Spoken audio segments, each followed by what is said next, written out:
And for now, I'm just going to keep my phone disconnected from the dashcam Wi-Fi. This unit was sent to me for review. I looked at Amazon and is currently selling for $130. I'll place the link to it in the description below. If you guys have any questions, comments, suggestions, feel free to contact me. Thanks for watching Awkward Hamster. Bye. AZDOME M300S. Some information from the back of the box. Here's the barcode in case anyone wants to scan it. Let's open this up. Here's the dash cam. We'll get to this momentarily.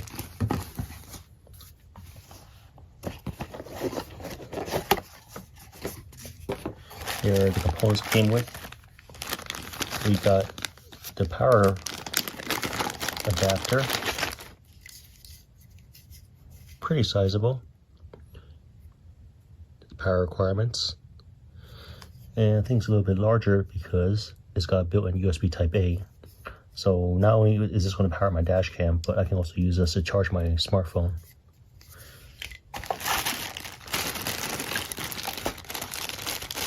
Installation tools, adhesives for the cable organizer. For the rear camera, it is 1080, not 4K.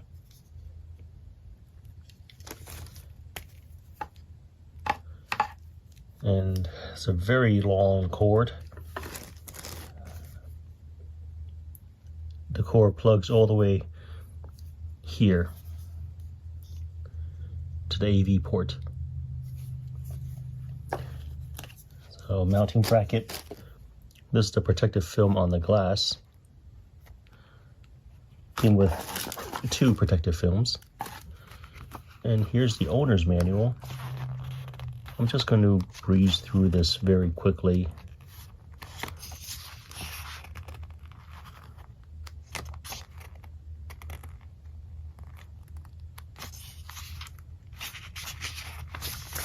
Here are the specs for it.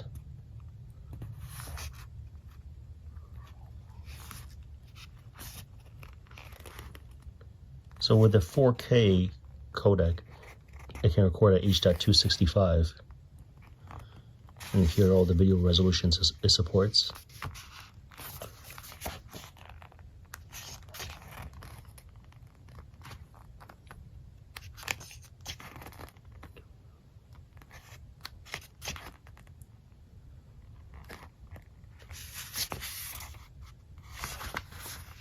There's a smartphone app. It's called AZDOME.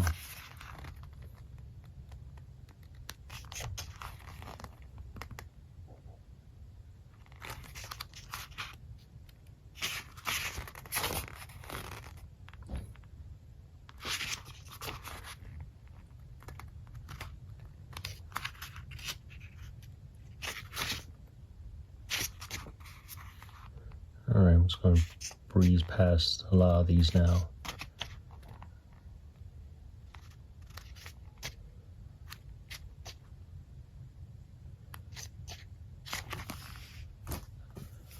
So back at this unit here, the print over here is too small for me to read. This part sticks on the windshield, and here I can adjust this. I cannot remove this from the mount here. It did come with a micro SD card.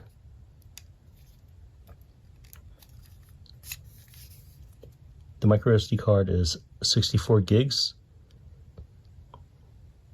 V30. Right here is a USB to power this unit from the cigarette adapter. Underneath this lower left, this is the micro SD card slot, and here's the Wi-Fi button. There's a number of LEDs, indicators, a microphone right over here. I have the AZDOME dash cam mounted on the bottom here. It's in the cigarette port. And this is their app. Let's explore this together. No, I'm not really going to allow Wi-Fi connection. M300S. The default password. 8. I think. To view the dash cam using their app, gotta first turn off cellular connection. Have the Wi-Fi be connected. Launch the app. Press that little icon there.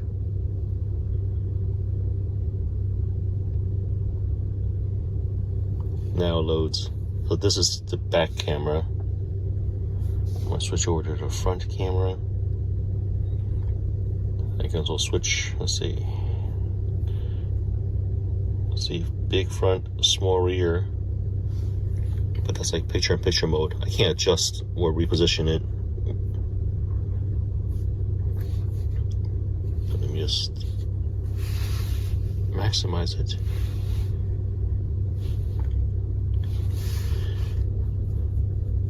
First stop this. Now let's go to the albums.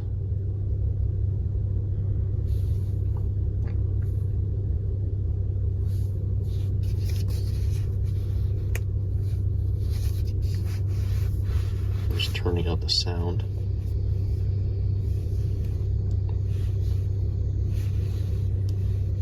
Well, it's capturing just the sound that's inside the vehicle. The dash cam using your app, you gotta first turn off. So the audio is just myself speaking. Wi-Fi be connected. And now I'm going to download this.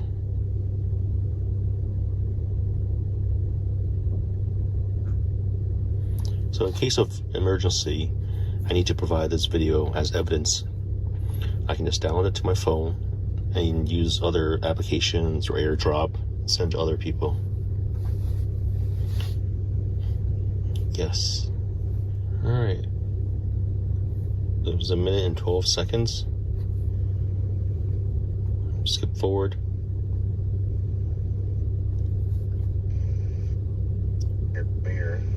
Just make sure that it also recorded the audio too in the file that I downloaded. With other dash cams, all I need to do is just walk away. Their Wi-Fi will disconnect, and I will go back to my mobile network. But with this dash cam, there's the additional step of turning off the cellular connection and making sure I turn back on when I'm done. That way, I can still resume using my cell phone as for emergencies, contacts. So I'll stop recording. Here's settings. These are pretty much the default. I'm gonna change this to miles per hour.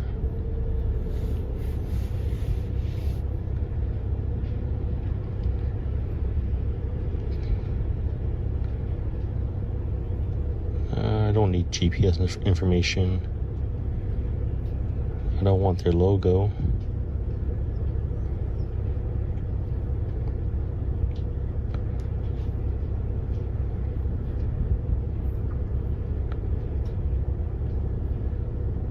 Well, that's the firmware I'm using right now. So on a 64 gig micro SD card, I got 5 hours and 9 minutes of record time. Recording at this resolution here. Now let's talk about the pros and cons. First, the image quality is really good for the front camera. I can clearly make out other vehicle details, their license plates. I can see the road signs clearly. Another great pro is the very, very wide field of view. It's 170 degrees. The nighttime video quality is pretty good. When the other vehicle is close enough, I can still make out their license plate.